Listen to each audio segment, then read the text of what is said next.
Morning, morning, morning. Good morning. Good morning to you. If I trust you with my heart, will you hold it close forever?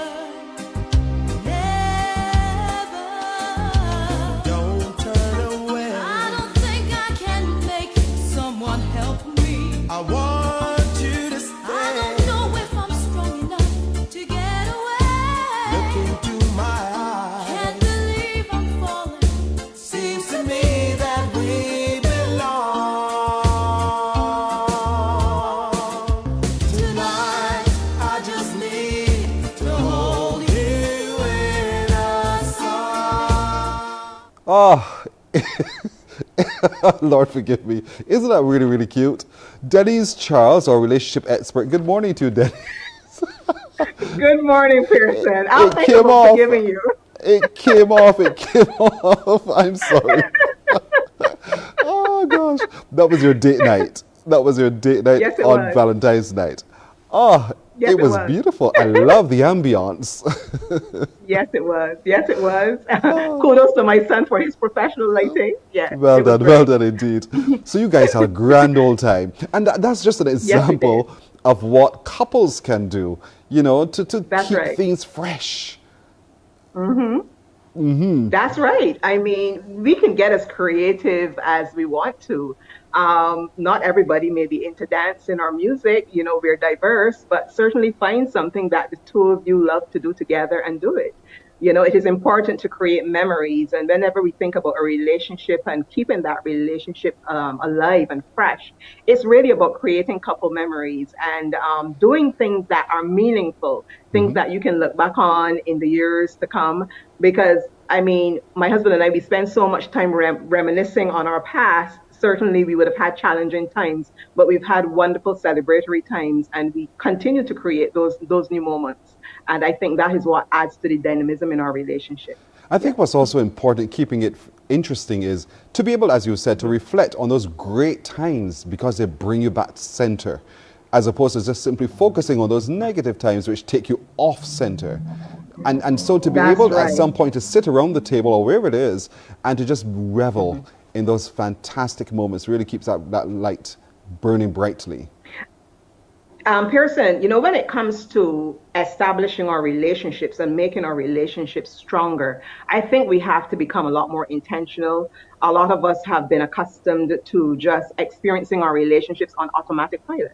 You live your life, you're busy, you go to work, you come back home, you go to the club, you go to the gym, you go to church, you do different activities, and sometimes you're just barely crossing paths and perhaps talking about the bills, the mortgage, the car payment, the children, things like that. But you are a couple, and there is something unique and dynamic about that relationship. You don't want to be living with your partner as if you were just platonic friends. You want to make the essence of the relationship be about the romantic connection, the intimate connection.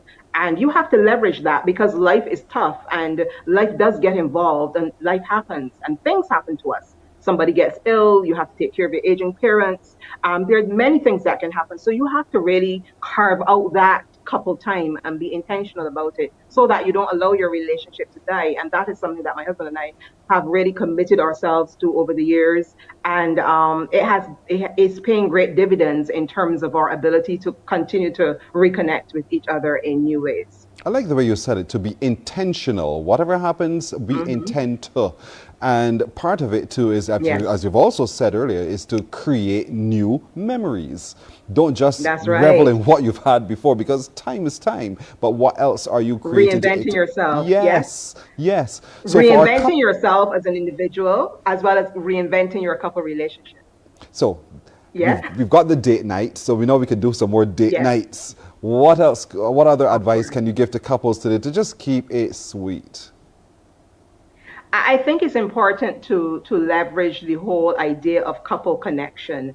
And that's not just about doing things like dating, etc., but your 24/7 connection, your day-to-day connection, spending quality time together, finding time to talk, to communicate about your individual goals, your couple goals, your dreams. Having time to just be together, just being together. I think that is very, very important, especially in an age when we are so consumed with so many activities, and some of us can get so almost addicted to our social media. We are Yes. always on the phone, and we're always zoned into Facebook or Instagram or some other social platform. I think it is important for couples to really carve out that time to talk. Talking is a wonderful binding agent. Talk to each other. And that does not only mean talking airy fairy stuff, talking the deep stuff, talking the fun stuff, finding out what may have irked you during the day, how your work day went, that type of thing. And I think that's one thing you can do. And as I said just now, the idea of reinventing yourself, it's important to keep fresh. Don't just be how you've been for the last 10 or 20 years. Continue to do new things to excite each other. And this is not just something for women, because sometimes you think, oh, the woman has to go and get her nails done. She has to get her hair done. She has to make sure she always looks good. She has to be in good shape. This is also for the men. Women, we are visual too, and we love to see our man, looking good. So pay attention to your hair, to your face, your beard, if you have one. Those are pretty popular right now. And that type of stuff, reinvent how you look, reinvent who you are in terms of the things you connect to and the things that you feel passionate about. Because if you're passionate about things, you're passionate about your own life, and you're out to develop yourself and be a better person, I'm telling you, you're adding value to your relationship, because there's nothing more sexy or exciting than someone who is passionate about life. So find the things that excite you. What are the things that you want to do? And these don't always have to be things that you're doing together as a couple. We always think a lot about couples doing things together. My husband and I do a lot together. People see one, they see the next many, many times. But we also have individual pursuits. We also have individual interests. And it's very important to pursue the things that you're interested in as an individual. And what that does is that adds value to you as an individual. And as a consequence, you're able to bring that value back to the relationship, and it enriches the relationship if you're doing something that the other person isn't doing. Yes, yes. You have boys.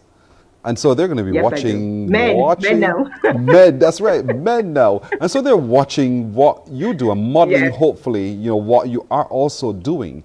But when we look Yes. at relationships, we hear ever so often, we hear it a lot, that men are not doing it right. We hear this from women a lot. What do you say about that? What do you say to women, and then what do you say about men in that situation?